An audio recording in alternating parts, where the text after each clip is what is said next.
Jaya Radha Madhava Punya Vihari.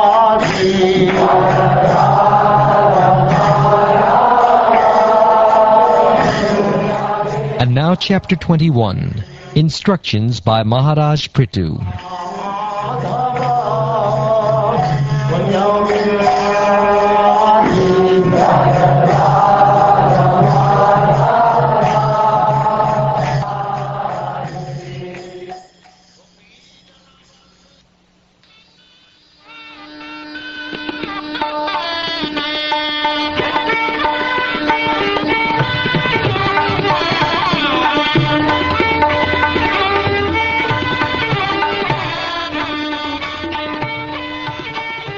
The great sage Maitreya told Vidura, "When the king entered his city, it was very beautifully decorated to receive him with pearls, flower garlands, beautiful cloth, and golden gates, and the entire city was perfumed with highly fragrant incense.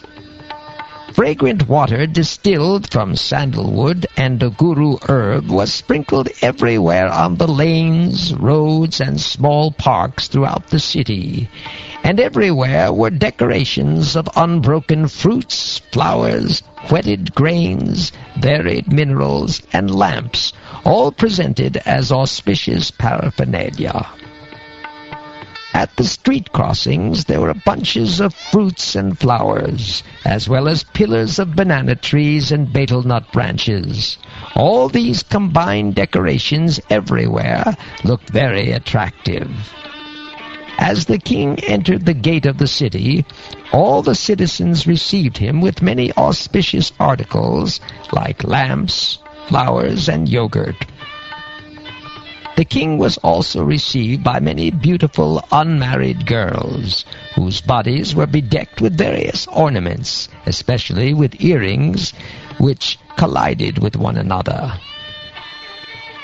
When the king entered the palace, conch shells and kettle drums were sounded, priests chanted Vedic mantras, and professional reciters offered different prayers. But in spite of all this ceremony to welcome him, the king was not the least bit affected. Both the important citizens and the common citizens welcomed the king very heartily, and he also bestowed upon them their desired blessings. King Pritu was greater than the greatest soul, and was therefore worshipable by everyone. He performed many glorious activities in ruling over the surface of the world, and was always magnanimous. After achieving such great success, and a reputation which spread throughout the universe, he at last obtained the lotus feet of the Supreme Personality of Godhead."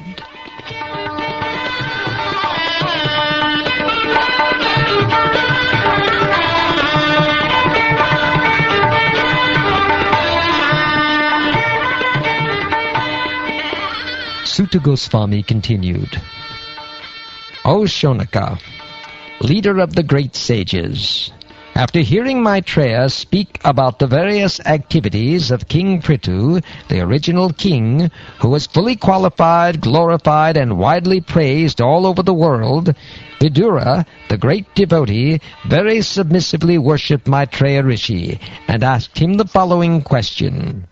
Vidura said, 'My dear Brahmin Maitreya, it is very enlightening to understand that King Pritu was enthroned by the great sages and Brahmins.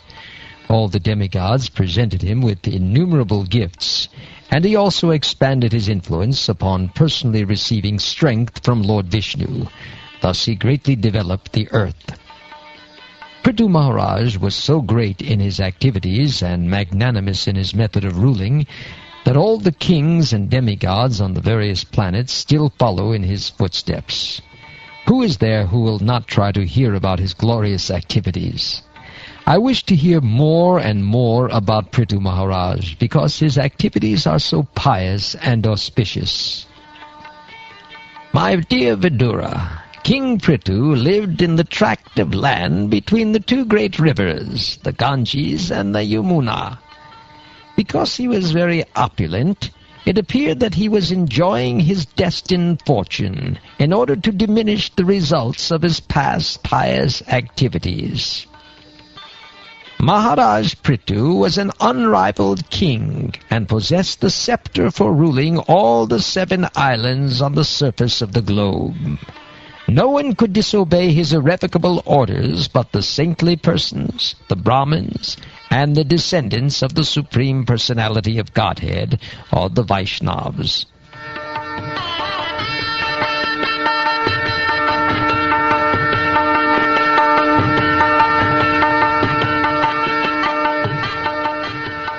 Once upon a time, King Pritu initiated the performance of a very great sacrifice, in which great saintly sages, Brahmins, demigods from higher planetary systems, and great saintly kings, known as Rajarshis, all assembled together. In that great assembly, Maharaj Pritu first of all worshipped all the respectable visitors according to their respective positions. After this, he stood up in the midst of the assembly, and it appeared that the full moon had arisen amongst the stars. King Pritu's body was tall and sturdy, and his complexion was fair. His arms were full and broad, and his eyes as bright as the rising sun. His nose was straight, his face very beautiful, and his personality grave. His teeth were set beautifully in his smiling face.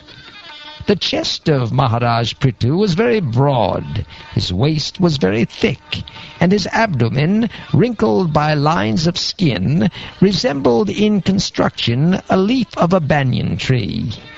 His navel was coiled and deep, his thighs were of a golden hue, and his instep was arched. The black, slick hair on his head was very fine and curly, and his neck, like a conch shell, was decorated with auspicious lines. He wore a very valuable dhoti, and there was a nice wrapper on the upper part of his body. As Maharaj Pritu was being initiated to perform the sacrifice, he had to leave aside his valuable dress, and therefore his natural bodily beauty was visible. It was very pleasing to see him put on a black deerskin and wear a ring of kusha grass on his finger, for this increased the natural beauty of his body. It appears that Maharaj Pritu observed all the regulative principles before he performed the sacrifice. Just to encourage the members of the assembly and to enhance their pleasure, King Pritu glanced over them with eyes that seemed like stars in a sky wet with dew. He then spoke to them in a great voice. Maharaj Pritu's speech was very beautiful, full of metaphorical language, clearly understandable and very pleasing to hear. His words were all grave and certain. It appears that when he spoke, he expressed his personal realization of the absolute truth in order to benefit all who were present. King Pritu said, "O gentle members of the assembly, may all good fortune be upon you. May all of you great souls who have come to attend this meeting kindly hear my prayer attentively. A person who is actually inquisitive must present his decision before an assembly of noble souls. By the grace of the Supreme Lord, I have been appointed the king of this planet, and I carry the scepter to rule the citizens, protect them from all danger, and give them employment according to their respective positions in the social order established by Vedic injunction. I think that upon the execution of my duties as king, I shall be able to achieve the desirable objectives described by experts in Vedic knowledge. This destination is certainly achieved by the pleasure of the Supreme Personality of Godhead, who is the seer of all destiny. Any king who does not teach his citizens about their respective duties in terms of varna and ashram, but who simply exacts tolls and taxes from them, is liable to suffer for the impious activities which have been performed by the citizens. In addition to such degradation, the king also loses his own fortune. Therefore, my dear citizens, for the welfare of your king after his death, you should execute your duties properly in terms of your positions of varna and ashram, and should always think of the Supreme Personality of Godhead within your hearts. By doing so, you will protect your own interests, and you will bestow mercy upon your king for his welfare after death. I request all the pure-hearted demigods, forefathers, and saintly persons to support my proposal, for after death the result of an action is equally shared by its doer, its director, and its supporter. My dear respectable ladies and gentlemen, according to the authoritative statements of Shastra, there must be a supreme authority who is able to award the respective benefits of our present activities. Otherwise, why should there be persons who are unusually beautiful and powerful both in this life and in the life after death? This is confirmed not only by the evidence of the Vedas, but also by the personal behavior of great personalities like Manu, Uttanapad, Dhruva, Priyavrata, and my grandfather Anga, as well as by many other great personalities and ordinary living entities, exemplified by Maharaja Prahlad and Bali, all of whom are theists, believing in the existence of the Supreme Personality of Godhead who carries a club. Although abominable persons like my father, Vena, the grandson of death personified, are bewildered on the path of religion, all the great personalities like those mentioned agree that in this world the only bestower of the benedictions of religion, economic development, sense gratification, liberation, or elevation to the heavenly planets is the Supreme Personality of Godhead. By the inclination to serve the lotus feet of the Supreme Personality of Godhead, suffering humanity can immediately cleanse the dirt which has accumulated in their minds during innumerable births. Like the Ganges water which emanates from the toes of the lotus feet of the Lord, such a process immediately cleanses the mind, and thus spiritual or Krishna consciousness gradually increases. When a devotee takes shelter at the lotus feet of the Supreme Personality of Godhead, he is completely cleansed of all misunderstanding or mental speculation, and he manifests renunciation. This is possible only when one is strengthened by practicing bhakti yoga. Once having taken shelter at the root of the lotus feet of the Lord, a devotee never comes back to this material existence, which is full of the threefold miseries. Engaging your minds, your words, your bodies, and the results of your occupational duties, and being always open-minded, you should all render devotional service to the Lord. According to your abilities and the occupations in which you are situated, you should engage your service at the lotus feet of the Supreme Personality of Godhead with full confidence and without reservation. Then you will surely be successful in achieving the final objective in your lives. The Supreme Personality of Godhead is transcendental and not contaminated by this material world.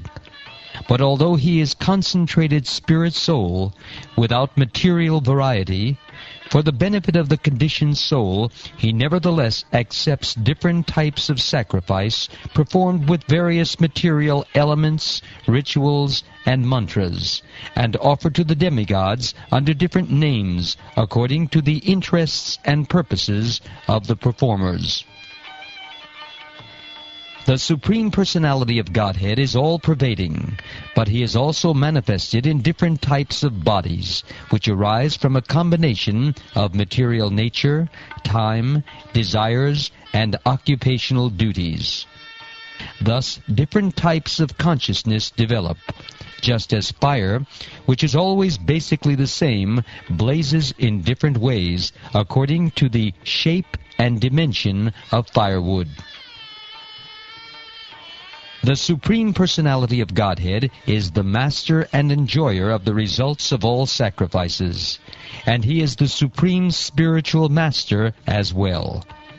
All of you citizens on the surface of the globe who have a relationship with me and are worshipping Him by dint of your occupational duties are bestowing your mercy upon me.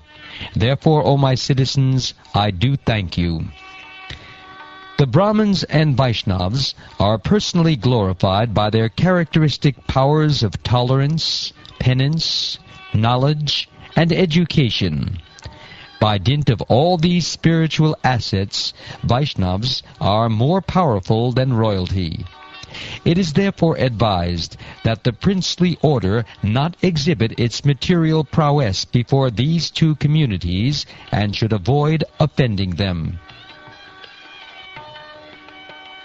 The Supreme Personality of Godhead, the ancient eternal Godhead, who is foremost amongst all great personalities, obtained the opulence of His staunch reputation, which purifies the entire universe, by worshipping the lotus feet of those Brahmins and Vaishnavas. The Supreme Personality of Godhead, who is everlastingly independent and who exists in everyone's heart, is very pleased with those who follow in His footsteps and engage without reservation in the service of the descendants of Brahmins and Vaishnavas, for He is always dear to Brahmins and Vaishnavas, and they are always dear to Him. By regular service to the Brahmins and Vaishnavas, one can clear the dirt from his heart, and thus enjoy supreme peace and liberation from material attachment, and be satisfied. In this world, there is no fruitive activity superior to serving the Brahmin class, for this can bring pleasure to the demigods, for whom the many sacrifices are recommended. Although the Supreme Personality of Godhead, Ananta, eats through the fire sacrifices offered in the names of different demigods, He does not take as much pleasure in eating through fire as He does in accepting offerings through the mouths of learned sages and devotees, for then He does not leave the association of devotees. In Brahminical culture, a Brahmin's transcendental position is eternally maintained because the injunctions of the Vedas are accepted with faith, austerity, scriptural conclusions, full sense and mind control, and meditation. In this way, the real goal of life is illuminated, just as one's face is fully reflected in a clear mirror.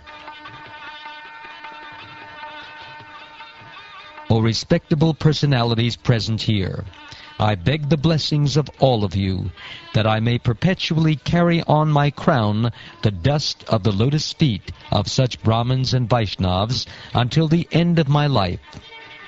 He who can carry such dust on his head is very soon relieved of all the reactions which arise from sinful life, and eventually he develops all good and desirable qualities.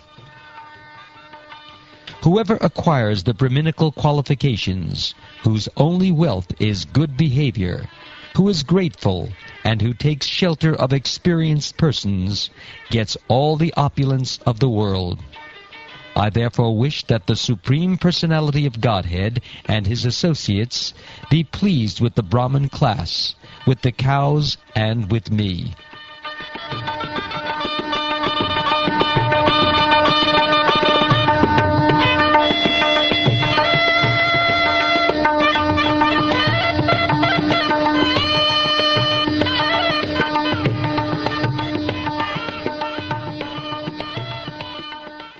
The great sage Maitreya said, After hearing King Pritu speak so nicely, all the demigods, the denizens of Pitraloka, the Brahmins, and the saintly persons present at the meeting congratulated him by expressing their goodwill. They all declared that the Vedic conclusion that one can conquer the heavenly planets by the action of a putra or son was fulfilled. For the most sinful Vena, who had been killed by the curse of the Brahmins, was now delivered from the darkest region of hellish life by his son, Maharaja Pritu. Similarly, Hiranyakashipu, who by dint of his sinful activities always defied the supremacy of the Supreme Personality of Godhead, entered into the darkest region of hellish life. But by the grace of his great son, Prahlad Maharaj, he also was delivered and went back home, back to Godhead. All the saintly Brahmins thus addressed Pritu Maharaj. O best of the warriors, O father of this globe, may you be blessed with a long life, for you have great devotion to the infallible Supreme Personality of Godhead, who is the master of all the universe. Dear King Pritu, your reputation is the purest of all, for you are preaching the glories of the most glorified of all, the Supreme Personality of Godhead, the Lord of the Brahmins. Since, due to our great fortune, we have you as our master, we think that we are living directly under the agency of the Lord. Our dear Lord, it is your occupational duty to rule over your citizens. That is not a very wonderful task for a personality like you, who are so affectionate in seeing to the interests of the citizens, because you are full of mercy. That is the greatness of your character. Today you have opened our eyes and revealed how to cross to the other side of the ocean of darkness. By our past deeds and by the arrangement of superior authority, we are entangled in a network of fruitive activities and have lost sight of the destination of life. Thus we have been wandering within the universe. Dear Lord, you are situated in your pure existential position of goodness. Therefore, you are the perfect representative of the Supreme Lord. You are glorified by your own prowess, and thus you are maintaining the entire world by introducing Brahminical culture and protecting everyone in your line of duty as a Kshatriya.